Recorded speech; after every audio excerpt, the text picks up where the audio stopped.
এইটাই সেই সিনেমা যা আপনি আগেই অ্যানিমেটেড ভার্সনে দেখেছেন। আমি নিজেও ২০১০ সালে প্রথম পার্টটি দেখেছি এবং সেটি আমার দেখা সেরা অ্যানিমেটেড সিনেমাগুলোর একটি ছিল। এখন ১৫ বছর পর সেই সিনেমার live action plus CGI version এসেছে। স্টোরিতে কোনো বড় পরিবর্তন হয়নি, মূল গল্প একই রয়েছে। তাহলে দেখা যাক এই নতুন ভার্সন কেমন হয়েছে। গল্পের মূল অংশে আমরা পাই এক ছোট ভাইকিং গ্রাম, যেখানে ড্রাগনরা নিয়মিত আক্রমণ চালায়। এই ভাইকিংদের প্রধানের ছেলে হিকাপ একটু আলাদা ধরনের, যিনি তার বুদ্ধিমত্তার মাধ্যমে সমস্যার সমাধান খুঁজছেন। একদিন সে একটা নাইট ফিউরি ড্রাগন ধরে ফেলে, কিন্তু তাকে মারতে পারেনি।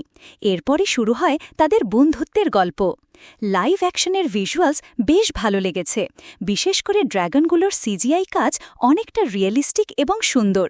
যদিও কিছু কিছু দৃশ্যে ড্রাগনদের চলাচল একটু কম প্রাকৃতিক মনে হতে পারে, তবু মোটামুটি ভালোই হয়েছে। হিন্দি ডাবিংও যথেষ্ট ভালো, ডায়লগগুলো স্পষ্ট আর চরিত্রের সঙ্গে মেলানো হয়েছে। যারা এই সিরিজের আগের অ্যানিমেটেড পার্টস দেখেছেন তাদের জন্য স্টোরি নতুন না হলেও এই লাইভ অ্যাকশনে তা বেশ মজার ও ভিন্ন অভিজ্ঞতা দেবে। আর যারা আগে দেখেননি তাদের জন্য এটা দেখতে পারেন, বিশেষ করে যদি ফ্যামিলি মুভি পছন্দ করেন। মোট কথা, আমি এই মুভিটাকে 7.5 আউট অফ 10 রেটিং দিয়েছি। একটা ভালো পারফরম্যান্স, সুন্দর ভিজুয়ালস এবং একটি পরিচিত গল্প যা ভালোভাবে ফুটিয়ে তোলা হয়েছে। আপনারা যারা দেখেছেন আপনার অভিজ্ঞতা কমেন্টে জানাবেন। যারা এখনও দেখেননি আপনার মতামত শেয়ার করতে ভুলবেন না।